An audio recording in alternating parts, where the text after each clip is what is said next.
Here's the rest. Thank you so much. No problem. Congrats to you both. You're probably thinking, why is that girl so happy about giving me money? Well, it's my consulting fee for helping to win over her crush.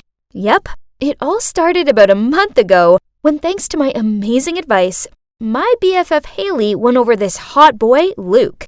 And the best part is, it only took one picture. Well, I know that boys like Luke are so fed up with dating the popular, hard-to-please girls. So when my cute, sweet-natured friend handed him a sketch she drew of him, then shyly confessed her feelings for him, as expected, Luke fell head over heels for her. How did I come up with such a cool plan, you ask? Well, I basically have the superpower to read boys' minds. That, and I also know the real personality of each type of boy. Why? It's because I've lived with my 3 wonderful brothers for the past 15 years, and every day I had to put up with their bad habits. Ugh. Such as my eldest brother, Axel, the jock. Outside, he was always shiny and well-groomed, but at home, he never tidied his room and once went a full week without bathing. Ew! Then there's my second oldest brother, Stefan, the prodigy who didn't say much. Unless he's at home. Then he won't quit bragging about everything in the world. I swear, I've never seen him be quiet for more than a minute. Then lastly is my youngest brother, Gavin, the friendly one. Haley thinks he's so kind and gentlemanly, but she doesn't see him at home when he's always teasing me and stealing my food. God, just talking about it makes my blood boil. So tell me, ain't I qualified to open a relationship counseling service with such broad knowledge of guys yet? And actually, it was Haley's idea. She'll go find clients, and I will give advice to help them win their crush's heart. And up till now, our consulting success rate is 100%. So it's not surprising that our name quickly spread throughout the school. One day, I was eating lunch when Haley ran up to me and excitedly said, "We have a big client." Who is it? Turns out it was Claire, a popular mean girl at school. I immediately shook my head. I'm not going to do it. You know I don't like Claire at all. Come on, she's paying double than usual. Nope, I don't want to help her. But Madeline, please, I already took her money. What? Was she being serious? Then, meeting my glare, Haley hurriedly continued. You see, Claire is already super popular. So, with your brilliant mind full of tips and tricks, she'll get the guy, and you'll get the validation. I suppose this would be good for the consultancy. Besides, Haley had a point. Regardless of the type of boy, I always knew what was needed to attract him. Okay, so who's our target? Ryan. What? Ryan, as in the nerd? Claire likes him? In response, Haley just smiled, nodded, and then bit into her lunch. Well, I didn't expect that, but whatever, that was Claire's business. Even if the target was a nerdy boy known for hating girls and not dating, it couldn't intimidate this Madeline. So, I embarked on the tactic mission for Claire. Now, let's see, a nerd would definitely fall for a girl with the same interests as him, right? So, the very next day, as planned, Claire was waiting for Ryan in front of the literature class. Seeing Ryan from afar, she immediately pulled out the book Wuthering Heights and pretended to be reading intently. But Ryan just passed by without even glancing at her, so she immediately chased after him and read a paragraph aloud. But Ryan kept on walking and even put his headphones back on. At this point, Claire could only stand there and stomp her feet. Well, that was a big fail. Seems like I needed to change the strategy. What about Lego? I mean, what nerd didn't like that? With this in mind, I spent the whole day helping Claire assemble a model of Hogwarts to give to Ryan. She proudly showed him the masterpiece, but he muttered out, "No thanks," then walked off, leaving Claire with a dumbfounded look on her face. And so, over and over again, from getting Claire to give him Star Wars cookies, to sticking a picture on his locker of her dressed as Black Widow, my tricks just didn't work on Ryan. God, why was this guy so odd? A few days later, as I was putting my books in my locker, Claire appeared and said snidely, "What kind of services are you guys providing? It's been weeks. Why hasn't Ryan noticed me?" Slow but steady. Just keep with it. Trust me. Poof, trust you? I'll only give you another week. If you don't get the job done by then, I'll make sure everyone knows how much your advice sucks. Then she left. Ugh, what an obnoxious snob. But what else can I do? I must finish the job, else my consultancy services would be over. Besides, this Madeline couldn't fail like that. And that's when I had an idea. As you can see, Ryan is engrossed in writing an essay on his laptop. And there's me, Claire, and Haley sitting on the table nearby, pretending to read books, when in actual fact, we were watching Ryan's moves. Suddenly, Ryan let out a yelp, which made the whole library jump and gained him a dirty glare from the librarian. Then Claire sashayed over to him and said in a sweet voice, "Hey Ryan, is everything okay?" "No, my laptop's glitched out. My important essay is on there and I haven't saved it. This can't be happening." He jabbed at the keys. "I'll take a look. I'm pretty good with computers." She leaned over the laptop. Suddenly, Ryan's laptop made a noise and came back on, and the essay was perfectly fine. Wow, who would have thought that a hot girl like Claire would be such an IT expert, right? Ryan profusely thanked Claire and even invited her to lunch.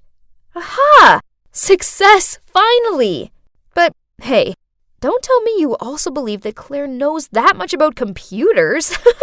Of course not. It's all thanks to my brother Stefan. He showed me how to quickly install software to make it look like it was broken. So I used it on Ryan's laptop when he went to grab a book. My bro also showed me the secret code to get it working again in a flash, and I passed this on to Claire. Finally, the most difficult mission I've ever faced was over, and Claire and Ryan were officially dating. I wanted to celebrate, so I planned a movie trip with Haley. But then Luke surprised her with amusement park tickets, and she canceled to go with him. Ugh, so much for mates before dates. So here I am alone. It's safe to say I was in a bad mood, but then to make it worse, the couple sitting behind me kept teasing each other, loudly smooching, and even kicking my chair. Ugh, I can't take it anymore. I turned around and was about to give them a piece of my mind. Huh? It was Claire with Jackson, the troublemaker from math class. The two of them also panicked when they saw me. What is this? Didn't she just ask me to help win over Ryan? Before I could ask her what was going on, she dragged me into the lobby. You better keep quiet about this or else. I don't get it. I thought you liked Ryan. Please. Of course I don't actually like that nerd. I'm just using him. If you tell anyone about this, I'll make sure your consulting service is finished. What? Is she threatening me? Well, it's true that she paid for the consulting service, but that doesn't mean I accept her using me for malicious purposes. I couldn't just stand by and watch Claire play with Ryan's feelings like this. So I left the movie theater and went around to Ryan's house. As soon as he opened the door, I blurted the truth out to him. He looked bummed out about it, and then shouted at me to go away. Please, Ryan, we can't let her get away with this. We need to teach her a lesson. He thought about this, then eventually nodded and gruffly said, Yeah, fine. Whatever. Luckily, that weekend, Claire's parents invited Ryan over for dinner. Now, let the payback plan commence. It's Claire. My phone went off, so I borrowed my sister's to text you. Come over in 15 minutes. I miss you so much. Okay, on my way. Love you. X. I was going over the plan once again in my head, then I suddenly saw someone sneaking near Claire's bedroom window. It was Jackson. He quickly climbed into Claire's room. I texted Ryan at once. The prey has arrived. Then climbed in after Jackson. Seeing me, Jackson was frantic. What on earth are you doing here? Right at that moment, we heard footsteps outside. Afraid to be caught, Jackson ran over to the window to escape, but I quickly rushed over to block his way. What are you two doing in Claire's room? That was Claire's mom, and behind her was Ryan, and a panicked-looking Claire. Claire, please can you explain to me why there appears to be a gathering taking place in your room? Claire gave a flustered look, then blurted out, well, I'm dating Jackson. I only lied to you that I was dating Ryan because he's a top student, so you wouldn't stop me going out to see him, as I knew you'd never accept Jackson. It turns out, Claire's parents were so excited about her daughter dating such a smart boy like Ryan that they wanted to invite him over, which is why she hired me to help. They were furious to learn she'd been deceiving them. And no surprises, they grounded her for a month with no allowance. Poor her, but she had it coming. So, now what? Well, I decided to stop the consultancy service. I love helping people, but I don't like seeing anyone get hurt. Most people used my service for the right reasons, but I can never be sure that someone wouldn't use it for the wrong reasons again, and I don't want to be any part of that. It's not all bad anyway, as I've made a new friend out of it, Ryan. Speaking of which, he once caught up with me after class and said, "Hey, I need your consultancy help. It's pretty urgent." I sighed and replied, "Ryan, you know I don't do that anymore." "But you owe me one. I want you to help me ask this cute girl out. I really like her. Her name is Madeline." "Huh? I didn't know any other Madelines." "Oh, hang on. Did he mean me?" Right on cue, Haley and Luke appeared. "Hey, Ryan, if Madeline rejects your case, I'll do it. I have a lot of experience, too." I rolled my eyes at her, then peered at Ryan. OMG, he liked me. I couldn't stop blushing. It looks like this matchmaker may have just accidentally managed to match herself. These need to be washed by hand. Kelly threw a pile of clothes on the floor. And be quick about it! Hey, I'm Maya, and that bossy girl is Kelly. Although we live in the same house, we aren't siblings. You see, when I was just a baby, I was adopted by a loving old couple. They lived on a farm in the countryside. Their kids had grown up and left home, and they were both missing the lively energy that only a child could bring. One Sunday at church, they saw the priest raising a baby girl and offered to help. So that's how they ended up taking me home and bringing me up as their grandchild. They were the nicest people, and they showered me in nothing but love and kindness. I'm always more than grateful for them. We lived together happily until one day, when Grandpa was in the orchard, he collapsed. Sadly, he passed away. Grandma was never the same after that. She'd lost her soulmate. Her health also deteriorated, and then one night she called me into her room, and gripping my hand, she said, "Sweetie, you brought so much joy into our lives. Without us, life could be tough. But don't worry, we're always with you. When I'm gone, go find my old purse hidden in the broken tractor in the back barn. We've saved up a little bit for you. Our little Maya have to live your best life. All right?" Then, before I could ask her any more about this, she closed her eyes, and just like that, she'd left me forever. I stayed with her for hours, crying my heart out. Afterward, following Grandma's words, I went in search of the money. Oh, God! I gasped in shock as I opened the purse. There was at least $20,000 here. How did my grandparents manage to save up such an amount of money? I knew they were thrifty, but this was way too much. After that, I moved to Columbus to live with my grandparents' daughter, Mrs. Madison, and her daughter, Kelly. So you're wondering what I did with the money, right? Well, I keep it hidden here, in this crack in the roof. Oh, someone's coming. Your room is disgusting.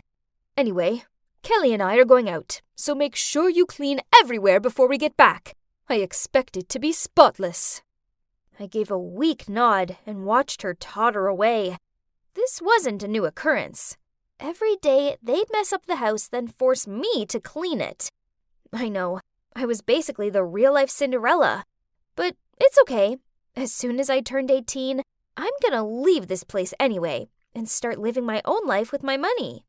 The next morning, it was raining, so I tried to walk to school as fast as possible, when suddenly, Kelly drove past me and deliberately sped through this big puddle.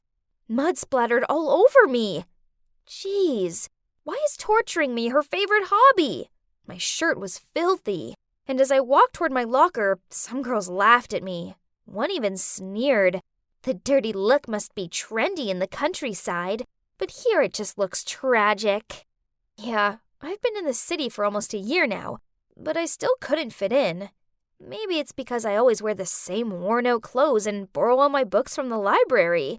Mrs. Madison refused to buy me anything new, and I couldn't use my own money, as that would look suspicious.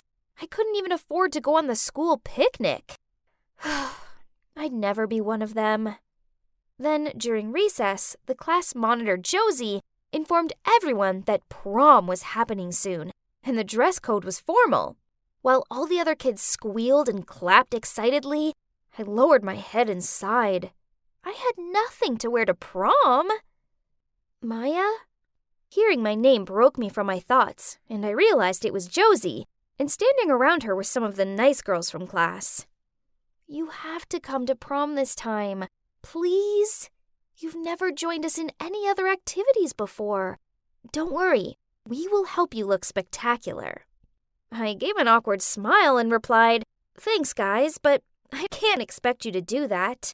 They all insisted that I should go, but I remained adamant that it wasn't my kind of thing. Then came Meanie Kelly. Maya isn't suitable for this type of event. How dare she say that? I mean, just because I wasn't a spoiled princess didn't mean I wasn't suitable to attend. So I turned to Josie and smiled. Actually, that sounds fun. I will go to the prom. That evening at dinner, I mentioned the prom to Mrs. Madison and suggested that it could be a reward in exchange for doing all the housework. She coldly replied, You live under my roof rent-free, and now you expect me to do housework for you too? Or what, Your Majesty? Then she turned to Kelly, smiled, and asked, Darling, have you decided on a prom dress yet? Then Kelly showed her mom pictures of gorgeous dresses on her phone while throwing smirks at me. Ugh! I couldn't sit around looking at Kelly's smug face anymore. This time, I definitely had to go to prom and be prettier than her. So that weekend, I went thrift store shopping with Josie, and after looking in about a dozen stores, Josie lifted up this really pretty blue gown. It had a tear down the side, but I knew I could easily sew that up and thrift flip it a little. I'd seen people do that on YouTube. The night of the prom, Josie did my hair and makeup, and I showed up in the dress. I felt like a real-life princess, and everyone was looking at me and giving me compliments, while Kelly stood there with her arms folded and a sulky look on her face. Then this boy called David walked over to me and started talking. Turns out, he was the new senior here.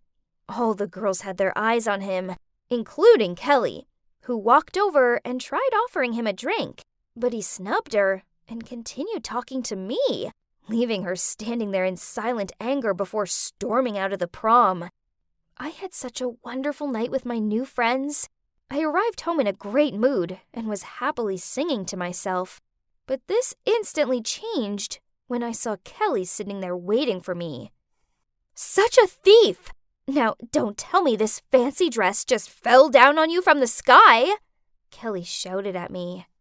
I insisted that I hadn't stolen anything, so she dragged Mrs. Madison to the living room and asked her to check if she had lost any money recently. Mrs. Madison said no without thinking at first, but when she read Kelly's face, she started to fake complaining about some $100 bills missing from her purse, and the two started to jump on me. Ugh! Unbelievable! I ran up to my room and tried to shake away the negative thoughts and think back to how happy I was at prom. Then, as usual, I checked my hiding spot. Huh? What was that noise? I looked towards the stairs, but no one was there. It was probably just the house creaking or something. The next day at school was amazing, as loads of kids stopped and talked to me. Then, when I got home, I went up to my room and double-checked my hiding spot. My heart plummeted in my chest. The purse! It had gone! I frantically searched for it. Then I remembered hearing something last night, and there were only 3 of us in this house. Could it be? Furious, I ran into the living room where Mrs. Madison and Kelly were watching TV. I shouted at them. My money! I want it back right now! In an unconcerned tone, Mrs. Madison replied, What money? What are you talking about? Oh, I see. So you have your own money all along, and have been keeping it for yourself? Poof! What an ungrateful brat! Mom lets you live here even though you aren't actually family, and now you're accusing us of stealing? I knew they'd taken my money, but what could I do about it?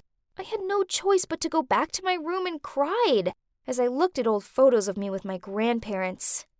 The next day at school, I really wasn't in the mood for lessons. During recess, I was just staring out of the window in despair when I heard a cough, so I looked and saw David there. Hey, Maya. He smiled at me. Are you okay? You seem kinda down. I'm fine. I gathered up my stuff and left. I know he was only being nice, but I wasn't feeling like small-talking right now. Then, after school, Kelly made me carry her heavy backpack home. I had no energy left to argue, so I glumly did as she asked. That's when David drove up alongside me and asked, Hey, that looks heavy. Do you need a lift? I nodded and got into his car while forcing a smile to thank him. He asked, Maya, what's up? You can talk to me, you know. I'm a good listener. Promise. He's so sweet, and I instantly felt safe around him. We chatted a lot and started hanging out more and more after that. We took walks through the park and had lunch together. I found myself growing closer to him, but not in the way you might think. No, more like a brother. Then, a few weeks later, when Mrs. Madison made me clean up the mess in the house that she'd made again, I found something under her bed. The old purse that Grandma had left me. And the money was all gone! I stormed downstairs and slammed the purse onto the kitchen table, but Mrs. Madison shrugged. It was my mother's purse. Therefore, that money belongs to me. You obviously stole it from my poor elderly parents. Kelly backed up her mom with her annoying tone. Wow, how low do you have to be to con a sick old lady into giving you her life savings? Grandma left it for me, not you! You two are monsters! I screamed at them, took the purse and went up to my room. I started to pack, then I was leaving here once and for all. Only, when I went to try the door, I couldn't open it. OMG, they'd locked me in! Worse still, in all the drama, I'd left my phone downstairs, so I couldn't even call David for help. The next day, Mrs. Madison let me out, but only on the condition that I did all the housework, and from now on, I wasn't allowed to go to school or anything like that. And if I broke this rule, she'd make sure I ended up in trouble for stealing the money. So, it is what it is. I had no choice. They've got me on a string. One afternoon, I was out front watering the flowers when Mrs. Madison shouted out from the living room. No! Not the roses! Water the ones over there! You useless girl! Then suddenly, I felt someone yank my arm. It's David. He was worried about my absence, so he came to check on me. Maya, there's someone I want you to meet. Then he signaled me to follow him. I had no idea where David was taking me, but anything would be a way better option than listening to any more of Mrs. Harrison's nagging, so I got in his car. He took me to his house, and there was this man in there. I suppose it's David's dad, but then, with tear-filled eyes, the man blurted out, Maya, it's you, my daughter. You're finally home. Huh? What? So, after I sat down and had a sip of water to brace myself for whatever was about to come, the two told me about how when I was a baby, my mom got sick and passed away. My dad struggled to look after me and my brother, so he gave me to a priest. Eventually, my dad managed to turn his life around, and knowing that I'd been adopted by the elderly couple, he started sending money to them to help them raise me. Then, when he came to find me, I wasn't there anymore. He found out that I was living with the daughter of an elderly couple in Columbus, so he moved to this city with the hope of finding me. It was such a coincidence that David ended up attending the same school as me. David said that the first time he saw me, he felt this strange bond right away, and how amazing that this gut feeling was right, as it soon became clear I was his long-lost sister.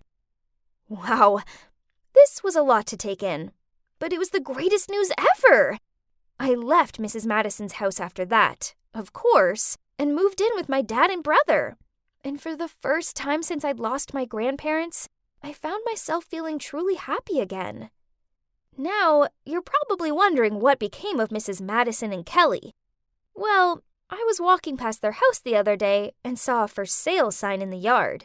Turns out, Mrs. Madison had been spending money like water and now was in debt, so she was having to sell the house. I don't want to gloat or anything, but I guess that's karma for them.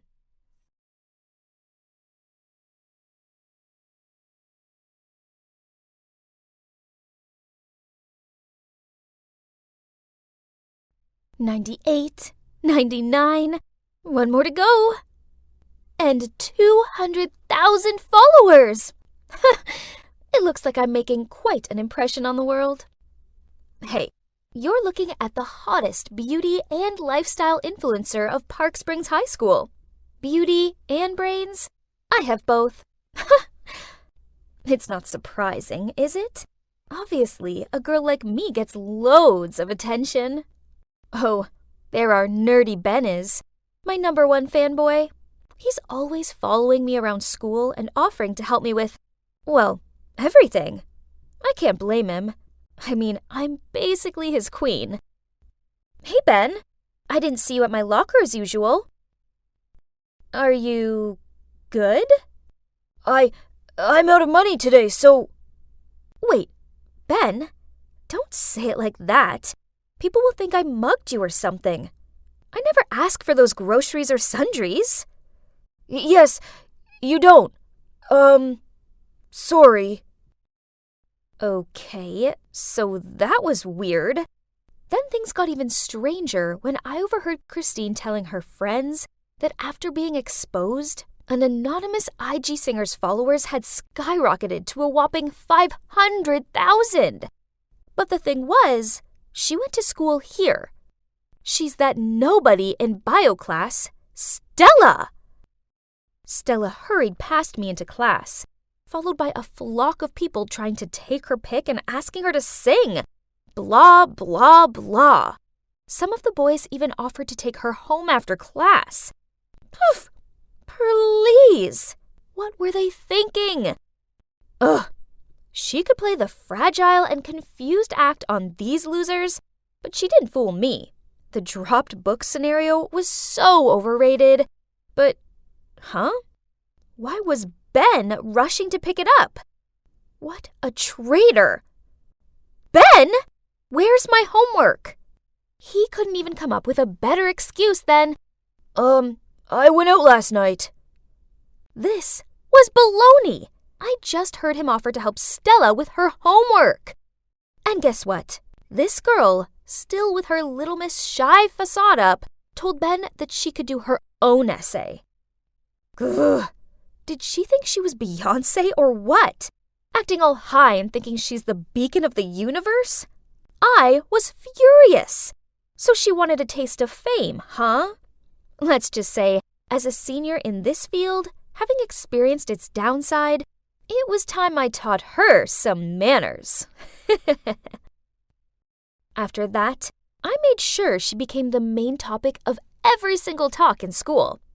Hey, she needed to learn how this fame game worked. Everyone was giggling, pointing, and whispering behind her back. She had to cover herself with a hoodie that hid half of her face and walk through school in anxiety. Yeah, I know that paranoid feeling all too well when you obsess with why people keep on giving you odd looks. Then one day, I was putting my books back in my locker when I glimpsed someone running past me crying. It was Stella. And she dropped a note that said, "If I were you, I wouldn't have shown up at school ever again. You're a joke." Gosh, do people even say these things? This was way too harsh. What happened? For God's sake. He didn't think I was the one who wrote this, Did he? From that day on, Ben completely ignored me. And worse, he was glued to Stella, comforting her as people talked behind her back. Ugh. Then one day, I was tying my shoelaces when I heard some cheerleaders trying to open someone's phone. Right at that moment, Stella stepped out of the shower stall. Upset to see others violating her privacy, she tried to fight back. But oh boy, this wallflower couldn't even make them budge. Fine, I'll help her, but only this time. You tattletale! You think you run the place now just because you're popular? Go tell Ben I didn't put that note in your locker. Better yet, call him right now. Oh, come on. Just run to the bleachers and tell that nerd. Go! What are you looking at? I went over to the bleachers to find Ben comforting Stella. What now? Snitching on me again? Actually, Stella was just telling me that you didn't write that note. Could you be any more foolish? So, you're just gonna bluntly do whatever I tell you to? Don't mind her. It's just who she is. A bit rough, but a truly great friend. I don't make friends. Yeah, I'd learned it the hard way.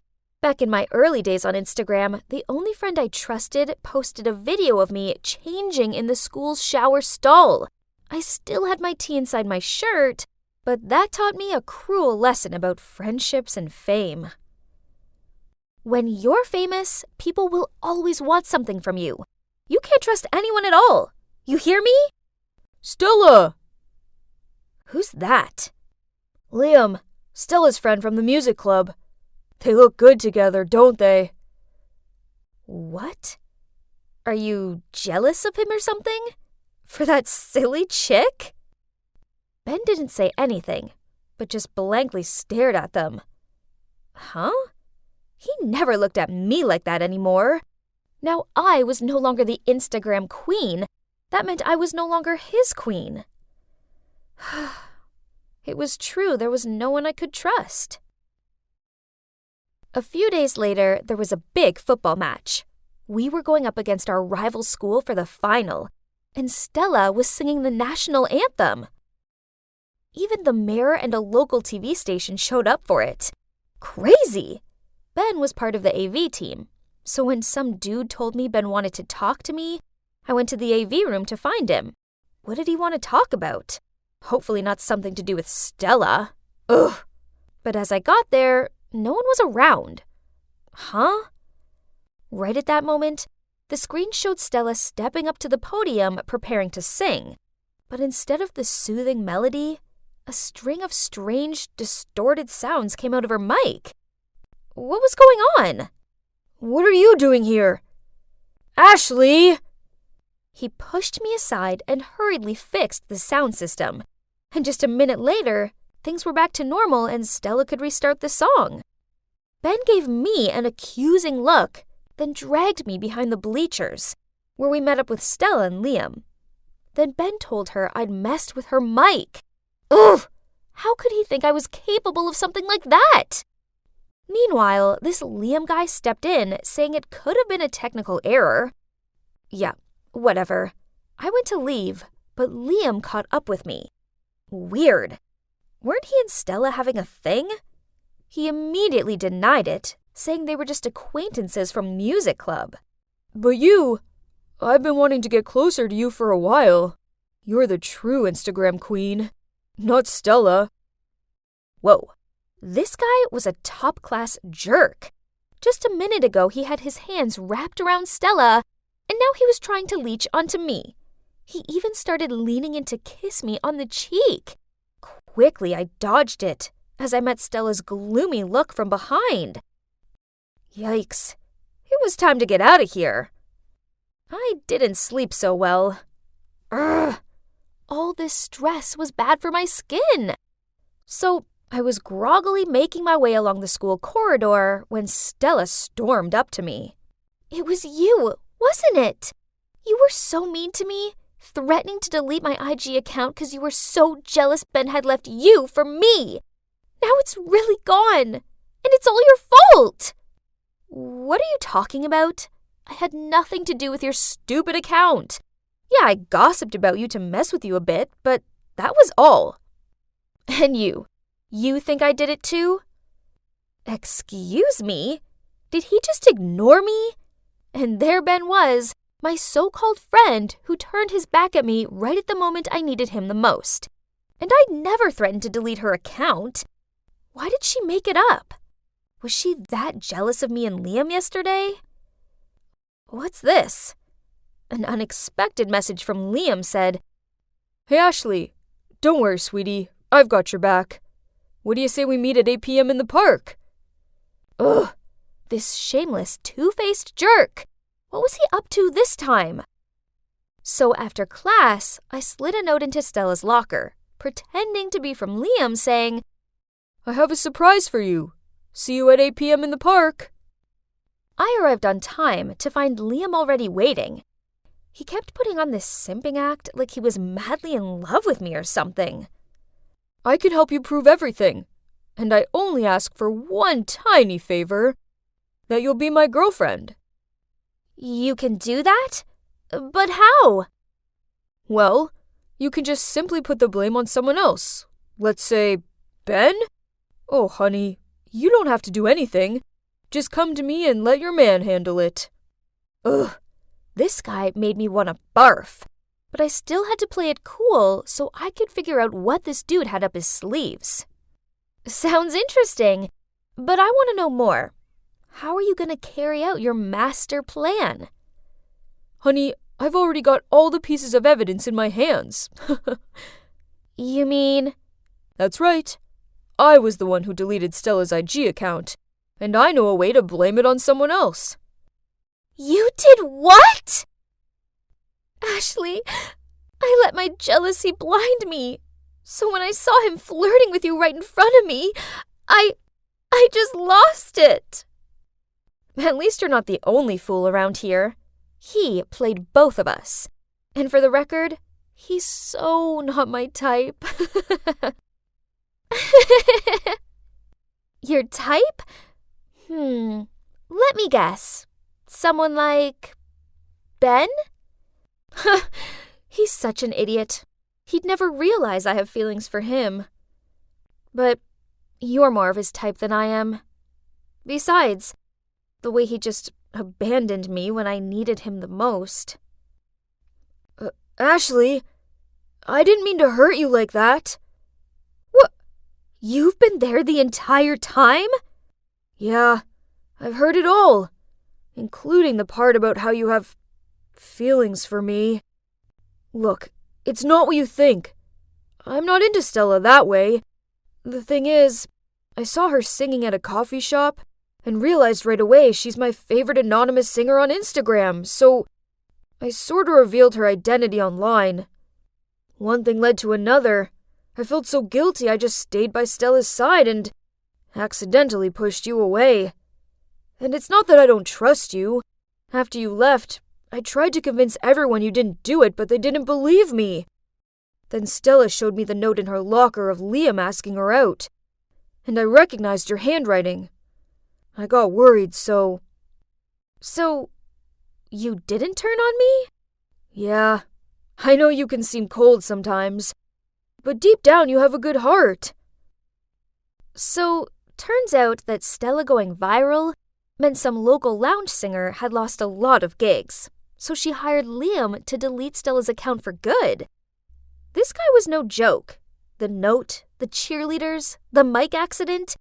He was responsible for it all. Luckily for me, I'd managed to put my phone on record mode for the entire conversation I had with him. So the next day, I went ahead and reported him to the principal. Well, no bad deed goes unpunished, so I hope you enjoy your indefinite suspension, Liam. As for me, I no longer go solo anymore, as I have a new friend by my side, who now has quit social media and enjoys her passion for singing. And Ben is still Ben. Such a doofus. But my doofus. How long is this gonna take? So much for taking care of me. Lex, starting today, I'm locking your phone and laptop away. Cruel! Isn't one leg cast enough punishment? Excuse me, you don't deserve to have a say in this. If you hadn't bought our daughter that death trap motorbike in the first place, she'd still be intact. Yeah, sorry for making sure she doesn't grow up boring like her mom. Yeah, another lecture on how irresponsible I was eventually turned into a quarrel between Mom and Dad instead. They stopped only when Mom needed to leave for her business trip in Egypt. I'm done arguing with you. I have a flight to catch. I've got my eye on you, young lady. All the way from Egypt? That's kinda hard. Well, at least Dad's here, so I won't be by myself. The next morning, I woke up to see a note stuck to the fridge. Alex, I'm shooting my new movie in Spain for a few months. There's a strict no-phone policy to avoid leaks. So if it isn't urgent, don't call me. Love, Dad. Seriously? Choosing work over me? Why am I still surprised? That's when you have a world-famous actor dad and an award-winning photographer mom. They're rarely home, and whenever they are, they're constantly at each other's throats. All the more reason for me to hang out with my biker gang. I love motorcycles. They're my only getaway. But that's how I messed up my leg. In my defense, I could totally nail that trick and win their stupid bet, if it wasn't for that bumpy road. However, not a single one of my homies has checked on me since then. Not even my boyfriend Blake. But what's really bumming me out is that school's out for summer, yet I can hardly move. So, bored out of my mind, I came up with a new way to entertain myself, which was playing candid camera on this whole suburbia. Thanks to my mom's camera, I had eyes on the newlyweds Cunninghams on the right, the Carpenters on the left, a few other houses, and, ooh, Tiny Timmy across the street. I swear to God, I almost thought some hunky guy had just moved in. My childhood friend Tiny Timmy had officially grown into Timothy. He looked just like a muscular version of Timothy Chalamet. Then Tim suddenly sat up and we accidentally made eye contact. Awkward. Looking good, handsome? He's even cuter when he smiles. Oh, he's replying. Even better up close. That's bold, Timmy. Too bad, though. Sorry, lame. Tim looks confused at first. Then when he saw my cast, he immediately leaves the room. Huh? A broken leg is enough to scare him off? He's lame. Then the doorbell rang. Hey, that took a while. You're here? Of course, you need to have a closer look, and could use a hand, or a leg. Yeah, come help this damsel in distress. From then on, Tim came over every day to help me out around the house. He'd been really helpful and even tried riding my motorcycle so it didn't have to sit idle for too long. Other than that bulked up body, he's still the friend I knew back in the day. We still had so much fun playing video games and watching movies together. You have to watch Bodies, Bodies, Bodies. It's nuts. Actually, I thought you might be into Lady Bird. Such a heartwarming coming-of-age story. Ew, no way. Timothy Chalamet is in it. Okay, sold. But how do you know that it'd sway me? I just do. Like how I know you spy on me from time to time, which, by the way, is super creepy. Yeah, right. As if he didn't intentionally leave his blinds open while working out. Mr. Shy Guy. One day, as usual, me and Tim were hanging out, when suddenly my dear boyfriend Blake made a noisy entrance. Babe, you won't believe this. There's a racing tournament going on in the Upper West Side. You have to come. What's going on here? Sup? What do you mean, sup? Who's this little brat? Oh, this is Tim. Tim, this is Blake. Say hi. Hi. I don't care. What do you think you're doing? Watch your tongue. You've been ignoring me for weeks, and now you show up raving on about some dumb street racing contest? You don't even remember that I broke my leg, do you? But, you're mine! Blake was fuming like a bull ready for battle, and about to throw hands at Tim, but he stopped his fist mid-air. A defeated-looking Blake fled off as soon as he got out of Tim's grip. Coward. I apologized to Tim for dragging him into this mess, and he was surprisingly cool about it. Just curious. How did Blake and you become a thing? He's the leader of the biker gang, so I thought he was cool. But honestly, I never expected our relationship to last. Just like every other couple's. Exhibit A, my parents. I see. My dad's a good example as well. Then Tim revealed that his dad left his mom for another woman last year, which really upset him. I could relate so much to his situation. Maybe being locked up at home wasn't so bad after all, since we had the chance to catch up on everything. But the following morning, when I was chilling in my room, something horrible caught my eye. Something blonde. It looked like she was returning a hoodie to Tim. What kind of friend borrows a hoodie and acts like that around each other? Let's see what he has to say for himself. Who's that blonde? What was she doing at your place today? What? Who? She might look like strawberry shortcake, but don't be fooled. Whatever love you two might think you have will soon fade. That sweetness will turn sour in no time. Tim just burst out laughing. What's so funny? What made you think so? You don't even know Annabelle. Don't believe me? See for yourself. I then showed him all of the secrets I'd uncovered in our seemingly quiet neighborhood. First off, the couple from number 9 were both having affairs. The daughter from number 11 was using her boyfriend to hide her real relationship with another girl. And last but not least, the Carpenters, who seemed like suburban couples goal, actually had a far from blissful life due to Mr. Carpenter's drinking problem. In conclusion, there's no such thing as real love. I see your point, but on the other side of the spectrum, genuine love does exist. Tim points the camera towards the Cunninghams. I'm not buying their poster couple act. Then, one day, Tim said he had to work overtime at the library to prepare for an event with, you guessed it, Annabelle only. I had to hide my anger as I watched him drive off with Blondie. With nothing else to do, I decided to watch the Cunninghams. Geez, how could they seem so lovey-dovey all the time? I wanted to take my mind off of Tim, but the more I observed them, the more I thought about him with that Barbie. That's when I saw a book that Tim borrowed for me from the library. Looks like it's time to return it.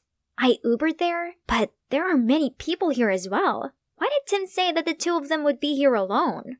Tim's face turned into the scream when he saw me. Didn't think I could get this far? Hi, don't mind me. I'm just here to return this. You should have just given it to me. Oh god, no. I can see that you're busy with Annabelle, isn't it? Yeah. How do you know my name?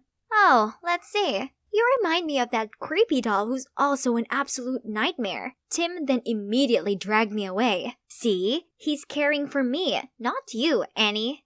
However, the fun was interrupted right away when I saw Blake outside. Time for you to pay. Tim immediately stood between Blake and me, but to our surprise, Blake signaled for his goons hiding close by to show themselves. Clearly outnumbered, I tried to stop the situation from getting worse. Let's be civilized here. We can sort this out without violence. You're right, babe. We can settle this with a bet. Whoever can do the trick that broke Lex's leg and top it off with the Akira slide can have her fair and square. The loser has to back down. First of all, I'm not some kind of trophy. Second of all, that stunt is incredibly dangerous. Right, Tim? Sounds worth it, though. Have both of you lost your minds? Tim went first, and even though he flunked it, he managed to land without a scratch, while Blake landed on his face. Of course, that fiasco got the whole gang so embarrassed, they scrammed immediately. But I was still so annoyed. Congratulations, you won absolutely nothing. Not that I didn't care about him, I just couldn't stand his recklessness anymore. The next day, I was woken up by a doorbell. So, what are you here for? Sorry about last night, but if you stayed longer, I could have told you that I did what I did because I like you. Romantic styles. I don't even remember since when, but I do remember how sad I was when we stopped hanging out. Believe it or not, I started working out just to impress you. Whoa, what? Tim explained that nothing was going on between Annabelle and him. They were simply co-workers. And he made up that whole thing about being alone with her at the library to see my reaction. What do you say? I can make you believe in love. Tim, don't be ridiculous. Love isn't anything like the movies. It's merely a temporary chemical reaction in your brain that makes you think you're really feeling it. Come on, just give it a chance. No, look at my parents, your father, all the families in this neighborhood. If you ask me, your feelings for me right now will fade, just like mine with Blake. I'm sorry for wasting your time. I thought I was special enough for you to take a leap of faith. Now I know how wrong I was. He then left without another word. When Tim closed his blinds, honestly, I felt a sting in my chest. This is for the best, right? I can't deny the uneasiness I felt without Tim. It's not that I didn't want us to make up. I just didn't know how. Seeing how happy and smiley he was with her, my uneasy feeling only grew bigger.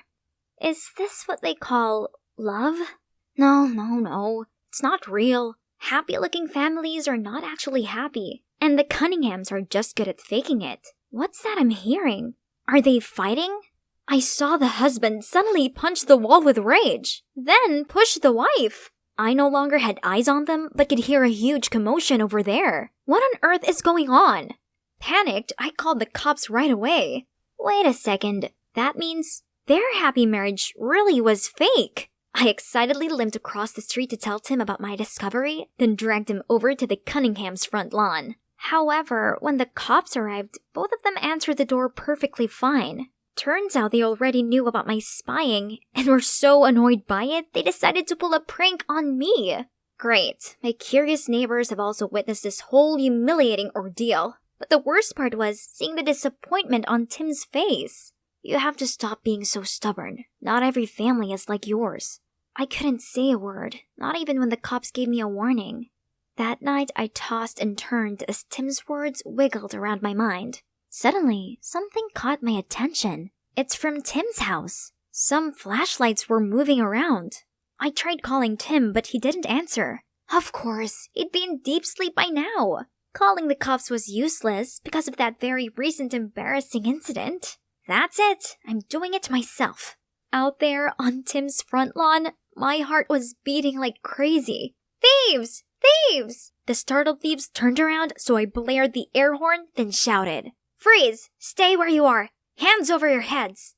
But obviously, I, a teenager with one working leg, never actually expected any criminal to stand still. They quickly got a hold of me, and right when I thought my life was over, Get away from her! Tim, thank goodness! Other neighbors also came and stopped the thieves. Tim called the cops, and this time they reported to the scene ASAP. Phew, that was insane. Mrs. Jones, Tim's mom, thanked me and invited me to stay the night. It's really nice of her, even though she burst out laughing when I explained the situation with the Cunninghams. When Tim went to grab some drinks for us, she asked me why I was alone in this condition. So I spilled everything about my family. Contrary to her reaction just now, she showed me sympathy. From her experience, love didn't always have a happy ending, but it doesn't mean it's not real. Tim's dad and I had genuine feelings for each other. It's just that over time, things changed. We're open to accept this and be honest with each other. That's what real love is. I wouldn't change a thing, and I would still fall crazily in love with him, despite knowing we would eventually break up. Because that's how I got Tim, the second real love of my life. Her words hit different. Maybe I'd given love a bad name. You're right, love is not at fault, and Tim is so lucky to have a loving mom like you. Meanwhile, my parents don't just hate each other, they put it all on me too. Bet you, even tonight's incident won't make them care. I see where you're coming from, but why don't you just give it a try? Their reactions might surprise you. So I called them up, and guess what? They both sounded concerned on the phone and said they'd come home as soon as they could. See, I told you so. It's all right now. Timmy, please show Lex where she'll be sleeping. That was really brave of you. Being all heroic out there despite your whole situation. I wouldn't have risked my life if it wasn't for what? I'm all ears. For you. I'm sorry I overreacted. The thought of becoming a boring old couple who hate each other bugged me. But then I realized if we were together, we wouldn't have to be that. We could be like the Cunninghams. That doesn't sound too bad now, does it? I guess not. Next morning, I woke up to my parents' call. They actually kept their promise this time. My mom explained that she thought Dad was home to take care of me, while Dad absent-mindedly assumed Mom only left in a fit of anger and was going to return soon. So they really do care about me. They just have a terrible way of showing it. They stayed together, thinking it would be best for me. But the unending tension and bickering was eating us all up from the inside. This incident opened their eyes, so they agreed to have a peaceful divorce while still looking after me together. I'm finally free from the cast, but I actually feel even more liberated than before. Is this the power of my newfound belief in love? Is it because I've realized that love was around me all along? I'm not sure myself, but who cares? Alex and Timothy signing off. Hi everyone, I'm Amanda, and I'm 17 years old. This is a story about how I fell in love with my adoptive dad and the crazy things I discovered because of it. I need to be honest, as I've not had the easiest life, so when I fell in love with him, I probably wasn't thinking straight. My childhood was tough, as it was just me and my mom, and we lived in a slum in the city. My mom was pretty irritable, and she always took it out on me when she'd had too much to drink. I got used to it quickly, and hardly even cried when she did this. I just thought it was normal to be treated like this. But when I was 7, my mom got arrested for fraud and drug use, and she got sentenced to 10 years in prison. I'll never forget the moment the police broke our door down and took my mom away. It was late at night, and I just screamed and cried. All I had was my mom. Without her, I was nobody. Even though she hurt me when she was drunk, she was still my mom, and I loved her so much, and she loved me too. After she was taken away, and the police said I wouldn't see her for a while, social services placed me in an orphanage. Life there was even worse than in the slum with my mom, but I told myself it was only 10 years, and that as soon as my mom was released from prison, she'd come get me, and that by then, she'd have changed and wouldn't hit me anymore. But that's not what happened.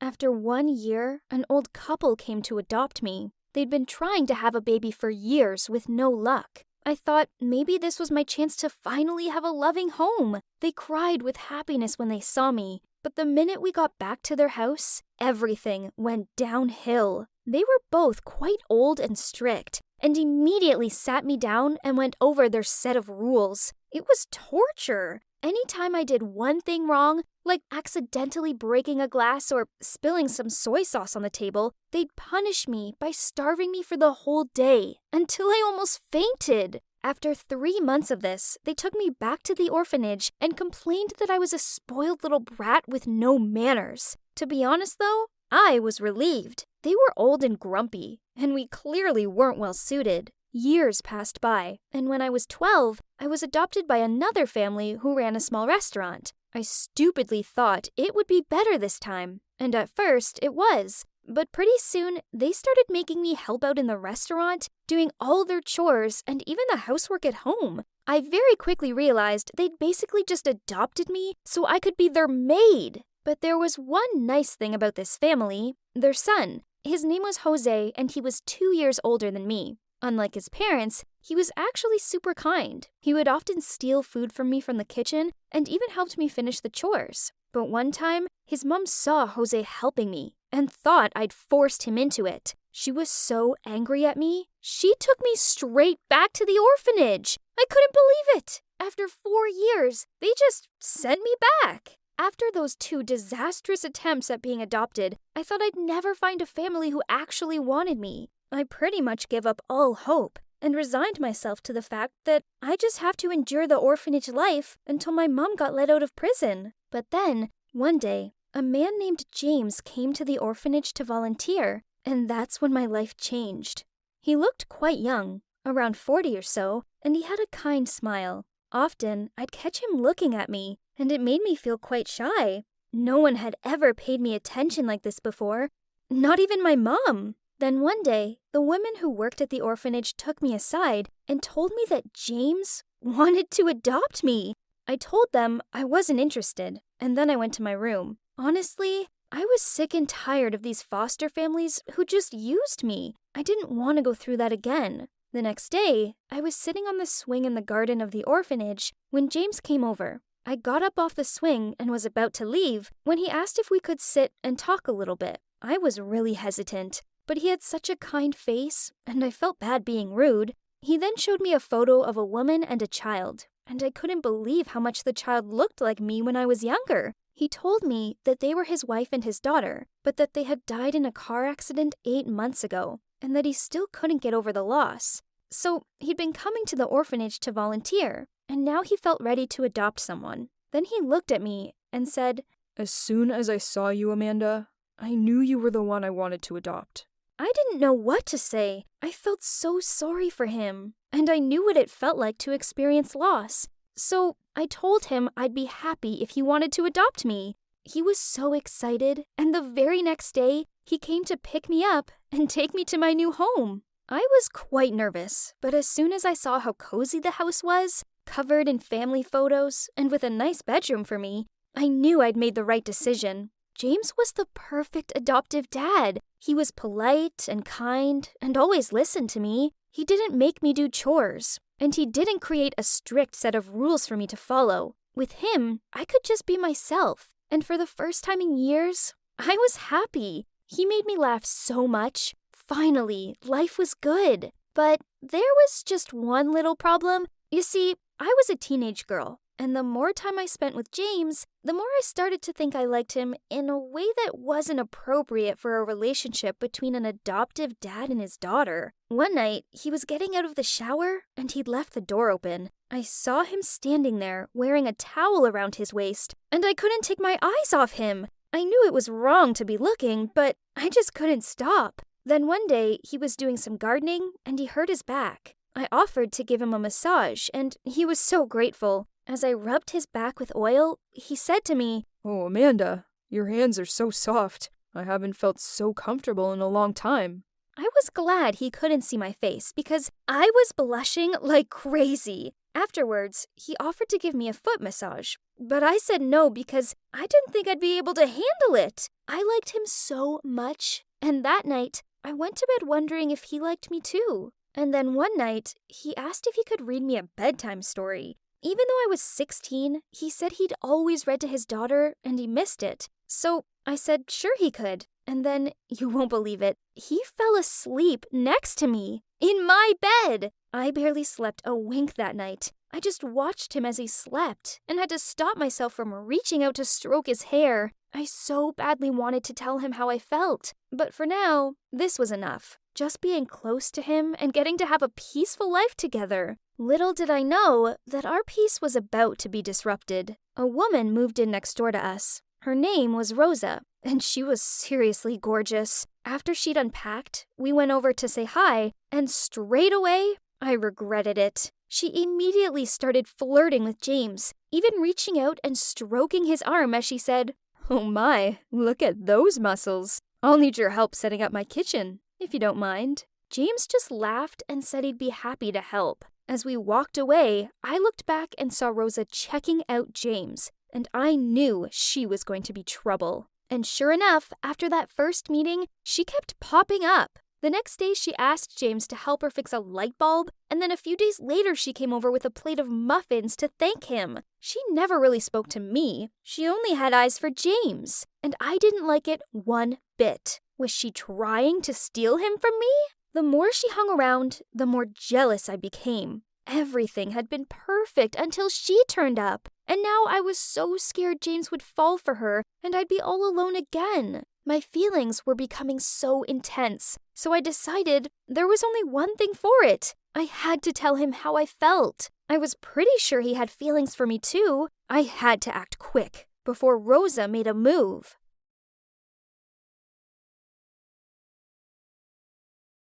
Hey, Kat here. Again. I hope you're not bored of me yet. As if. Anyway, here's a recap of the last part of my story so far. In the last episode, I confessed my feelings to my crush, Garrett, but he rejected me because I was not girly enough for him. To make it even worse, he said he liked Taylor and wanted me to help them become a couple. I couldn't believe it. I was so furious that I argued with my mom. Then I came to my dad's house, and that's when my dad asked me to help him get back with Mom. Apparently, I jumped at the chance and immediately put my healing family relationships plan into action. But suddenly, Max said that he wanted to tell me something important. So, okay, he led me out to the garden. I followed him and kept wondering what he wanted to talk to me about. Did he know I wanted to split him and my mom up, and he was going to scold me for it? No way! As soon as we sat down, I asked him immediately, "What's the matter?" He just smiled. "I wanted to chat with you, so that we could understand each other better." I gave him a doubtful look. Why did he suddenly care about me? Jeez, this was so awkward. Then Max said, "Kat, I know that you want your parents to get back together." He hesitated a bit, then continued, "I don't dare to say that I'm better than your dad, but, you know, we are all from broken families, and I just want to give you, your mom, and Taylor a happy home life. So I hope that you'll accept me and give me a chance." I didn't know how to reply to him. Okay, so I knew that Max truly loved my mom, as he always looked at her affectionately. But what about my dad? He was miserable without Mom, and if given the chance, he would definitely make us happy. As for Max, I was sure he'd have no trouble finding someone else. Okay, so I might have said Max was kind, but the reality was he wasn't right for Mom, but my dad was. I mean, they had history, and they had me. The wedding day loomed closer, and Mom and Max grew even soppier together. I wanted to cancel the wedding, but it seemed impossible. But then I realized something. Maybe I could somehow delay it? I had thought seriously for a few days. Then I came up with an idea. I would pretend to break my leg. If I couldn't come to the wedding, my mom had to postpone it, right? OMG! I was absolutely a genius. I immediately messaged Harry and told him about my bright idea for my Get Dad Back with Mom plan. Naturally, he replied I was bonkers, but he agreed to help me. He even told me how that could work, as his cousin was a doctor and he would definitely help us. Awesome! However, to make this plan work, first of all, I had to appear helpful so Mom wouldn't suss me out. So I kept asking her about the wedding preparations and said that she could tell me if she needed help. At first, she was quite surprised, but then she looked so happy and satisfied. Maybe Mom thought that her beloved daughter had finally grown up. That day, after school, I put the plan into action. Of course, with the help of Harry's doctor cousin. His cousin was really helpful. After bandaging my leg, he even gave me advice on how to walk, like I had really broken it. Then Harry took me home. When seeing me, my mom was totally terrified. She kept asking us what had happened. Harry lied that during a game of soccer, I'd tried to steal the ball and fallen awkwardly on my leg. I hadn't wanted to worry them, so he'd taken me to his cousin's clinic. I'd fractured it, and it would take me about 4 weeks to recover. His story was so real that I almost believed it myself. He was absolutely the best comrade in my life. After that, Mom spent more time taking care of me and wasn't as strict as before. Honestly, it was great. However, I really missed practice, and lying on my bed all day wasn't as fun as it sounded. My bedroom was on the second floor, so my mom always brought me food so that I didn't need to go downstairs. One day, after lunch, I was so bored that I decided to go over to my desk to pick up my laptop and play some music. While I was standing and swinging to the rhythm, my mom came in with a plate of fruit in her hand. I was so surprised, but I immediately leaned on the desk and said, "Ay." She rushed to help me and asked what I was doing. In my most pitiful voice, I said, "Mom, I wanted to practice walking for your big day, but my leg just hurts so much, and I'm not sure I'll be able to cope with the wedding." She stroked my hair and said, "It's okay, honey. Harry will come with you to the wedding and help you out." I leaned on her and sobbed. I can't do it. You see, Taylor will look like a princess, and I'll look like an Egyptian mummy. I wish there was some way the wedding could be delayed for a bit. My voice was smaller, and my eyes filled with false tears. Oh my God, forget soccer. I needed to join the drama club. The next day, she came into my room with Max, and she told me that they had some big news. "We can't contemplate getting married without you there, so we've decided to postpone the wedding until your leg is better." OMG. I'm a genius! But I tried not to look too excited. As soon as they left my room, I messaged Dad and told him the amazing news. Then I told him that I'd given him more time, but he needed to up his game. After that, Dad dropped in all the time, with the excuse that he wanted to check on me. But the problem was that Max was always around, so Dad couldn't have any private time with Mom. Cue the next step of my plan. I told my mom that I wanted to move down to Taylor's bedroom, as her room was on the first floor, so I could walk around the house and get some fresh air. She agreed Taylor and I could switch rooms. But I begged again No way! Taylor stole my crush, and now she's gonna live in my room? It's too much to even think about. Why don't you tell Max and Taylor to move out for a while? At least until my leg's better. Whenever I see Taylor running and dancing around, it bugs me out. She's so insensitive. Mom looked flustered, but she tried to keep calm and persuaded me to exchange the room with Taylor, just until my leg was better. At that point, Max came in. Turns out, he'd overheard our conversation. He turned to her and said, "Mary, I think Taylor and I should go and stay with my parents for a while. Then, when Kat's all healed up, we can come back." Mom's eyes filled up with tears, and I did feel a little bad, but when I saw him kiss her on the top of the head, I just felt annoyed. Mom belonged with Dad, not him. That night, while I was lying on the bed and texting Harry, Taylor stormed in looking furious. I took my eyes off the phone, smirked, and said, "Oh, it's nice of you to take time out of packing to visit me." She yelled at me, "Stop being so selfish and stop this! Because of you, the wedding has been delayed, and now you're kicking us out? Newsflash, this is my home too, Kat. The world doesn't just revolve around you." I stared at her. OMG. Why couldn't she just shut up and leave already? I told her, "You can stay here, but first, you need to break up with Garrett." She was furious and ran out without saying anything. Finally, Max and Taylor moved out. Plus, Harry told me that Taylor had broken up with Garrett. Oh my god, that feeble girl was so docile. Life was pretty awesome, but I couldn't wait to lose that itchy bandage. Dad popped by loads to take care of me. He even brought some cherry cakes and tulips, my mom's favorites for her.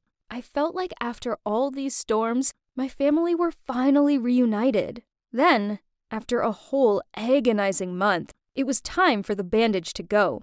Of course, I couldn't go to the clinic with my mom, so I came up with some excuse that I wanted to eat her clam soup when I got back. It worked, as she called Harry to go with me. When the bandage was removed, I cheered, and Harry laughed at me.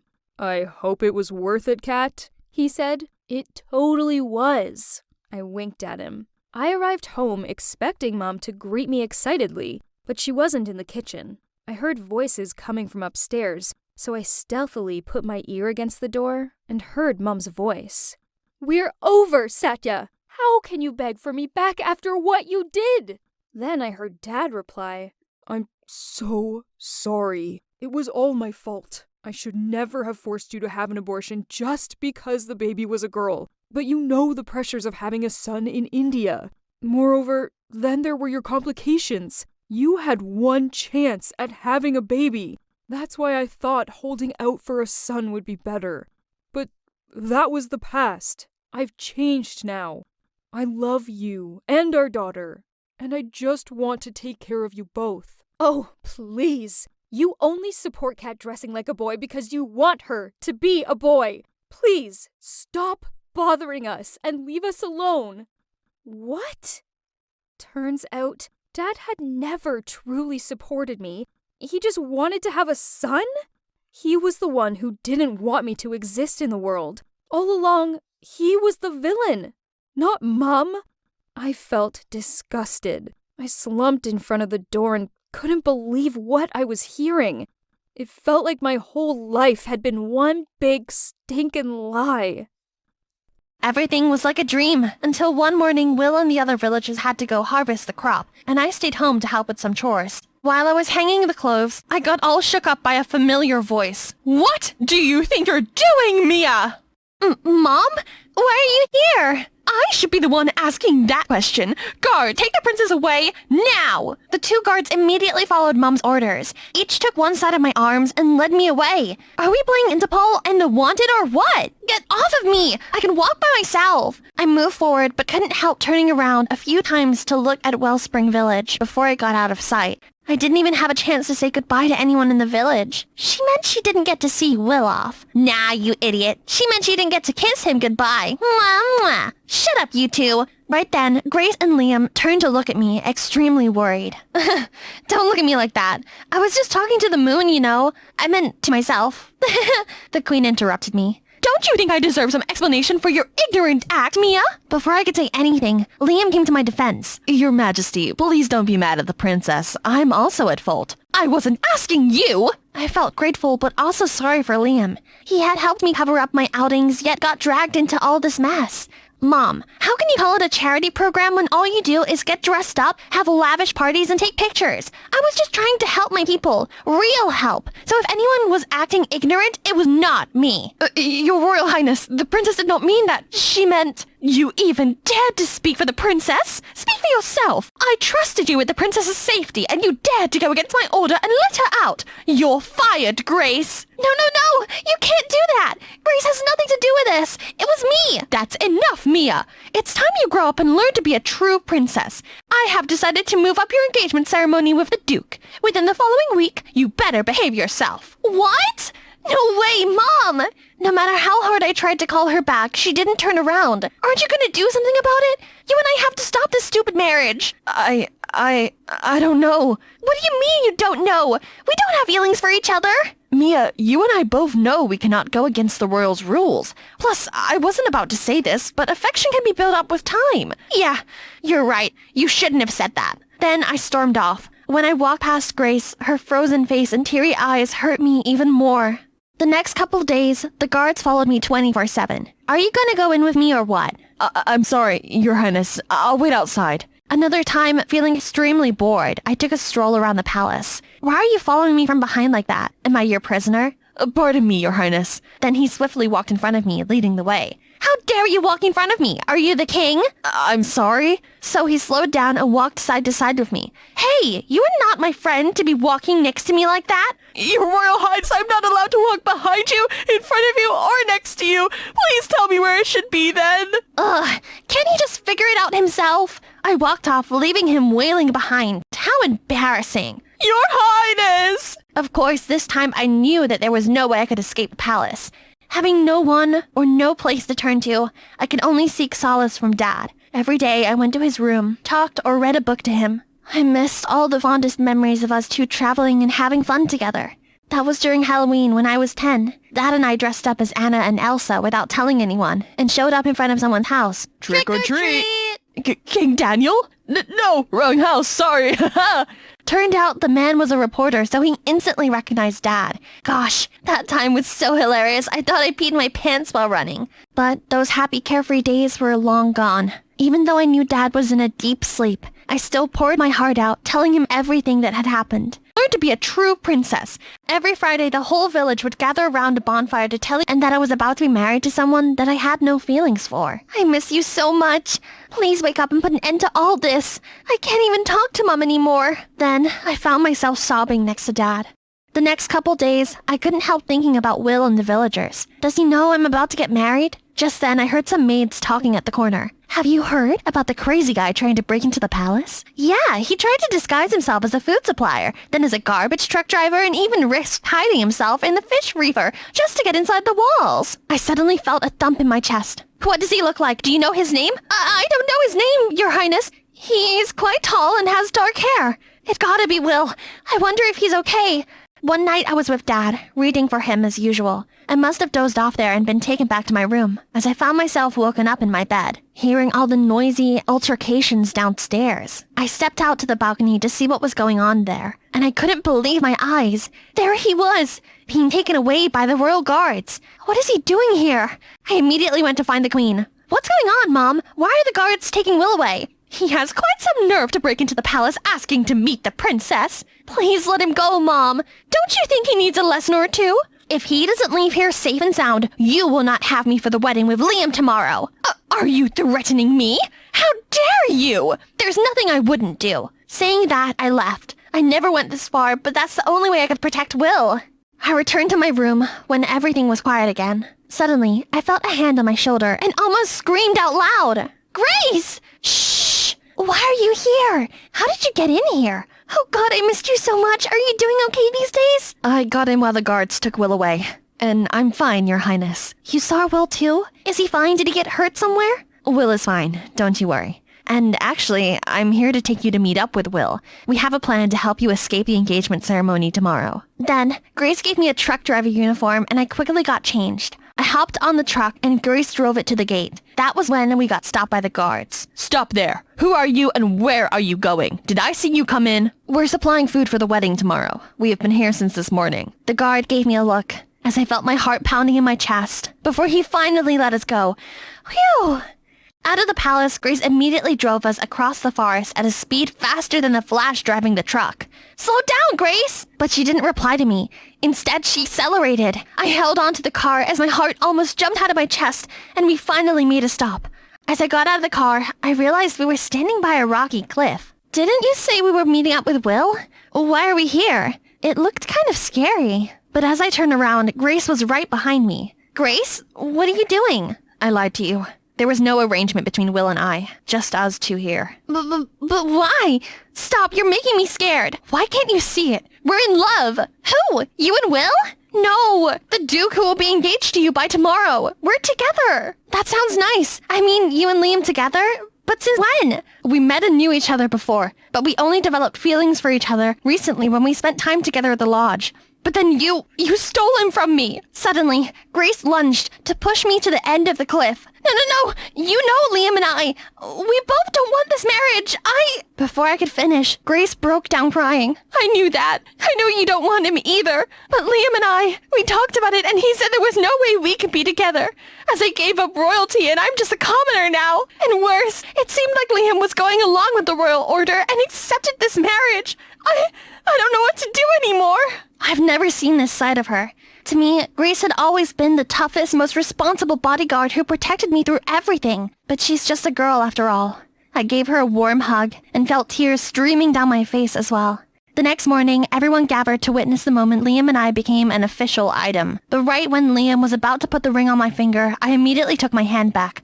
I oppose this marriage. When I was about to continue, someone else spoke up. We also oppose the marriage. I was shocked to see Will leading other villagers in. During the charity program, while the royal family was busy fooling around in that luxurious lodge, the princess was the only one who actually cared to even visit our village. If anyone deserves happiness, it should be the princess. That's right. The princess deserves to be with someone she loves and live happily ever after. That's right. I was so touched to see the familiar faces I hadn't seen in a while. Then, I saw the smile and endearing look from Will. Can someone get more handsome after just a few weeks like that?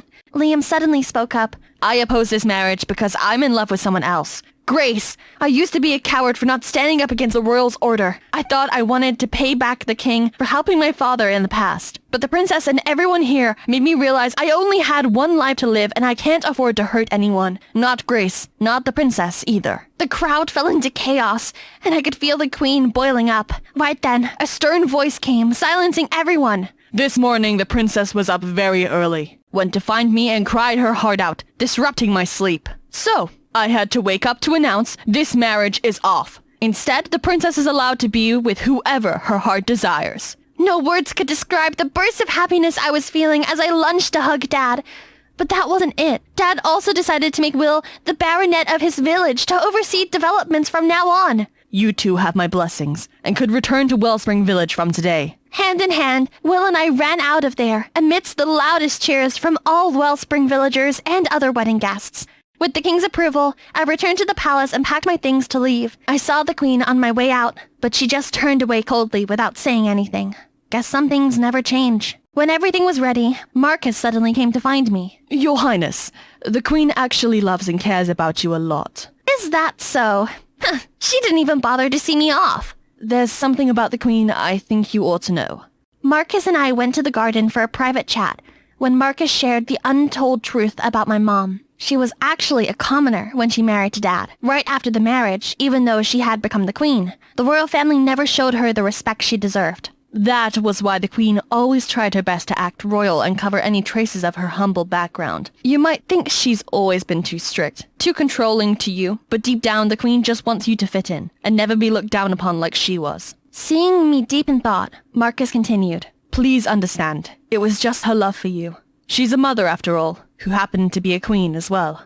I ran to find the queen, who was sitting quietly in the library. She looked like she had cried a lot. Your Majesty, Marcus had just seen me. I know everything now about you and the royal family. Is that so? Seeing her still putting up her cold front, I ran to hug her, something I hadn't done in a long time. You could have just told me how much you had to go through. And you could count on me whenever it gets tough, you know? We're a family. I felt warm tears on my back. I'm so sorry, Mia. I've been so controlling that I forgot you have always been a kind, lovely daughter of mine. I was trying to help you, but I forgot I wasn't giving you the right kind of help. I'm sorry, my darling. With the Queen's blessing, I went off to Wellspring with Will, and 3 years have passed since. I've built for myself a little family. Mama! Papa! Look who's here! I turned to look and saw the King and Queen approaching us. Look how much my little boy has grown. Everything looks so different here.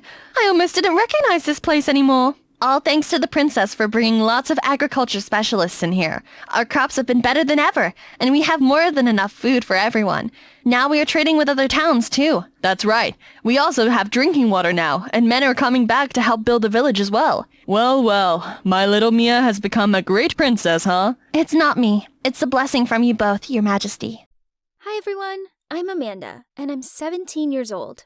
This is a story about how I fell in love with my adoptive dad and the crazy things I discovered because of it. I need to be honest, as I've not had the easiest life, so when I fell in love with him, I probably wasn't thinking straight. My childhood was tough, as it was just me and my mom, and we lived in a slum in the city. My mom was pretty irritable, and she always took it out on me when she'd had too much to drink. I got used to it quickly, and hardly even cried when she did this. I just thought it was normal to be treated like this. But when I was 7, my mom got arrested for fraud and drug use, and she got sentenced to 10 years in prison. I'll never forget the moment the police broke our door down and took my mom away. It was late at night, and I just screamed and cried. All I had was my mom. Without her, I was nobody. Even though she hurt me when she was drunk, she was still my mom, and I loved her so much, and she loved me too. After she was taken away, and the police said I wouldn't see her for a while, social services placed me in an orphanage. Life there was even worse than in the slum with my mom, but I told myself it was only 10 years, and that as soon as my mom was released from prison, she'd come get me, and that by then, she'd have changed and wouldn't hit me anymore. But that's not what happened.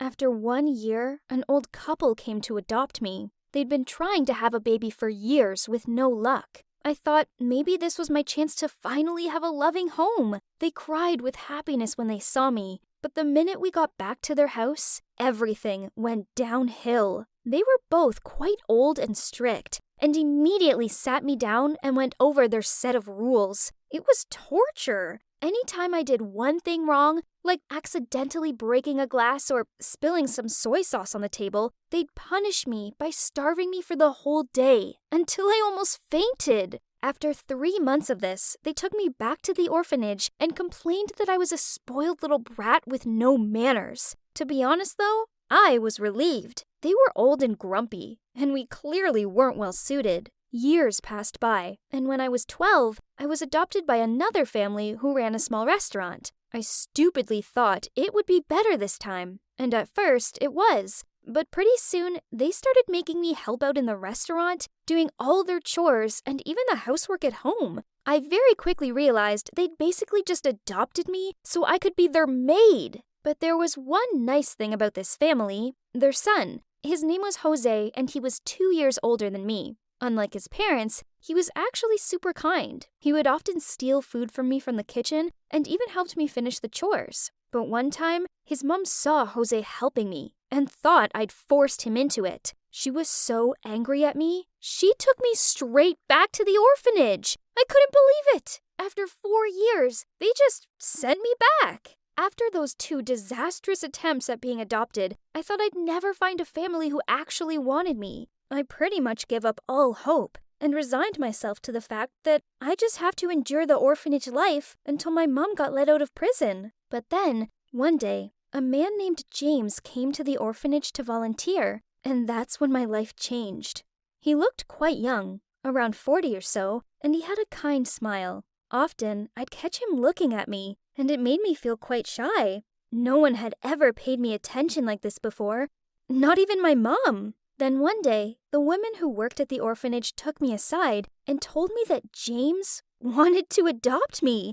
I told them I wasn't interested, and then I went to my room. Honestly, I was sick and tired of these foster families who just used me. I didn't want to go through that again. The next day, I was sitting on the swing in the garden of the orphanage when James came over. I got up off the swing and was about to leave when he asked if we could sit and talk a little bit. I was really hesitant, but he had such a kind face, and I felt bad being rude. He then showed me a photo of a woman and a child, and I couldn't believe how much the child looked like me when I was younger. He told me that they were his wife and his daughter, but that they had died in a car accident 8 months ago, and that he still couldn't get over the loss. So he'd been coming to the orphanage to volunteer, and now he felt ready to adopt someone. Then he looked at me and said, "As soon as I saw you, Amanda, I knew you were the one I wanted to adopt."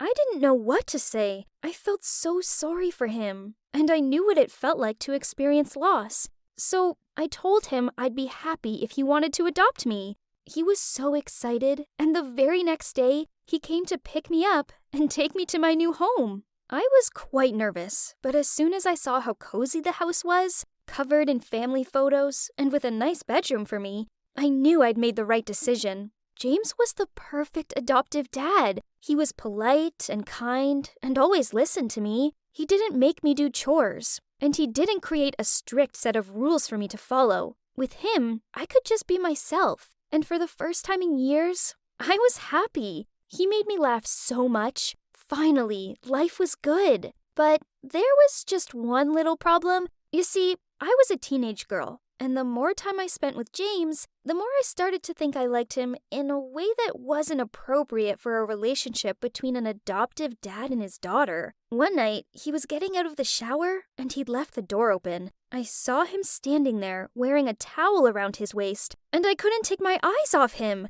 I knew it was wrong to be looking, but I just couldn't stop. Then one day, he was doing some gardening, and he hurt his back. I offered to give him a massage, and he was so grateful. As I rubbed his back with oil, he said to me, "Oh, Amanda, your hands are so soft. I haven't felt so comfortable in a long time." I was glad he couldn't see my face because I was blushing like crazy. Afterwards, he offered to give me a foot massage, but I said no because I didn't think I'd be able to handle it. I liked him so much, and that night, I went to bed wondering if he liked me too. And then one night, he asked if he could read me a bedtime story. Even though I was 16, he said he'd always read to his daughter and he missed it. So I said sure he could. And then, you won't believe it, he fell asleep next to me, in my bed. I barely slept a wink that night. I just watched him as he slept and had to stop myself from reaching out to stroke his hair. I so badly wanted to tell him how I felt. But for now, this was enough. Just being close to him and getting to have a peaceful life together. Little did I know that our peace was about to be disrupted. A woman moved in next door to us. Her name was Rosa, and she was seriously gorgeous. After she'd unpacked, we went over to say hi, and straight away, I regretted it. She immediately started flirting with James, even reaching out and stroking his arm as she said, "Oh my, look at those muscles. I'll need your help setting up my kitchen, if you don't mind." James just laughed and said he'd be happy to help. As we walked away, I looked back and saw Rosa checking out James, and I knew she was going to be trouble. And sure enough, after that first meeting, she kept popping up. The next day, she asked James to help her fix a light bulb, and then a few days later, she came over with a plate of muffins to thank him. She never really spoke to me. She only had eyes for James, and I didn't like it one bit. Was she trying to steal him from me? The more she hung around, the more jealous I became. Everything had been perfect until she turned up, and now I was so scared James would fall for her and I'd be all alone again. My feelings were becoming so intense, so I decided there was only one thing for it. I had to tell him how I felt. I was pretty sure he had feelings for me too. I had to act quick before Rosa made a move.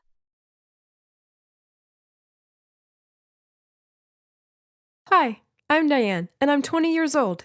I fell in love on the first day of college. I'm not even joking. I'd promised my mom I'd focus on my studies and wouldn't fall for any boys. But one look at Brett, and I broke that promise immediately. We had an instant connection, and pretty soon we were spending every waking moment together. I can't help but think that if I hadn't met him, maybe I'd never have found out the dark secret my mom and aunt had been hiding from me my whole life. You see, my mom raised me alone, and I had no idea who my dad was. Let's just say it seemed like my mom got around, so she really didn't want me to get into the same kind of situation as her. I decided to keep Brett a secret. She didn't need to know, right? When I went home for Christmas vacation, I missed Brett so much, but I couldn't let my mom know about him. So I'd wait until she went to bed before calling him. One night, she caught me, though. She must have gone to the bathroom, and suddenly I heard footsteps. She was standing right there. I didn't know how much she heard, but I was so embarrassed. I thought she'd grab the phone from me and tell me off, but instead, she just walked back to bed. It was so weird. In the morning, she was sitting at the kitchen table grinning and said, "Well, who is he then? Invite him over. Don't be shy." I couldn't believe it. I thought she'd freak out, but instead she wanted to meet him. She suggested we invited him over for dinner, as my aunt was also coming over that night. My mom and my aunt were like best friends, and had basically raised me together, so I was excited for her to meet Brett too. He took the bus that afternoon, as he was desperate to see me, and my mom said he could stay in the spare room. As soon as my mom saw Brett, she grinned at me and whispered how handsome he was. Then we sat down to dinner and started chatting. My mom had so many questions for him, and it was a bit awkward. She wouldn't shut up, and it made her seem so nosy. She asked where he'd grown up, and what his mom and dad did, and even asked for their names and stuff. Meanwhile, my aunt just sat there quietly, and then at one point she got up from the table and went out into the garden. My mom ran after her, and Brett looked at me worried. I had no idea what was wrong. 10 minutes later, my mom came in and her expression had totally changed. She went from being warm and friendly to totally strict and cold. She looked at both Brett and I and said she decided I was far too young to have a boyfriend staying over, and then asked Brett to leave. I couldn't believe it. I mean, I was 20 years old. She was being so rude. So I said to her, "Mom, why? Please, can he just stay?" I was almost begging her, but she looked so serious and firm, and I knew she wasn't going to change her mind. Brett was even more shocked than me. I mean, it had been my mom who'd invited him in the first place, and now there she was, shooing him away. He quickly grabbed his stuff and ordered a taxi. I was so upset I didn't even say bye to him. I just burst into tears and felt so angry at my mom. Right after Brett left, I ran upstairs and locked myself in my room, and my mom stood on the other side begging to speak to me. She said there was something she needed to tell me. I refused to come out and instead sat on the floor on the other side of the door. I could hear my mom crying and knew this was serious. She said the reason she didn't want Brett to stay was because he was actually my half-brother. No, I didn't understand. I asked if my dad was also Brett's dad, and then I got angry. I thought my mom hadn't known who my dad was. I opened the door and I was about to start shouting at her when she told me what was really going on. I'd been adopted. Well, actually, I'd been kidnapped by my aunt when I was born.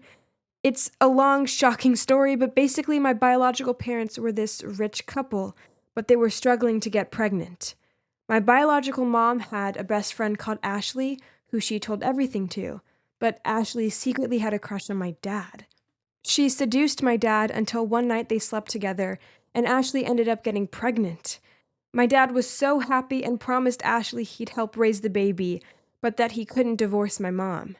This made Ashley angry. She wanted my dad all to herself, and wanted their kid to become the heir to his company. At the same time, my biological mom fell pregnant with me, and when my dad found out, he quickly forgot about Ashley and tried to forget about the mistake he'd made that one night. This, of course, made Ashley even more angry, but she still pretended to be friends with my mom. When my mom went into labor with me, my dad was away on a business trip, and Ashley paid someone to sneak into the hospital and kidnap me. That person turned out to be my aunt. She did it because she was desperate for cash, so she snuck in, dressed up as a nurse, and in the middle of the night stole me away. But she wasn't cold-blooded enough to just throw me away or leave me at an orphanage.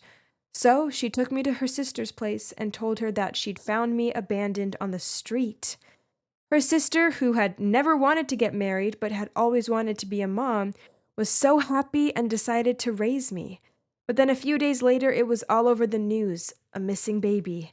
There was an exact description of what I'd been wearing, and even a photo of me just after I'd been born. There was no denying that I was the missing baby. My new mom confronted my aunt about it and found out the truth. My aunt said there was no way they could return me as my aunt had already spent all the money she'd been paid to cover some debts. And she didn't want to go to prison, so they decided to raise me as if I really was their own. That secret would still have been hidden from me if I hadn't brought Brett home.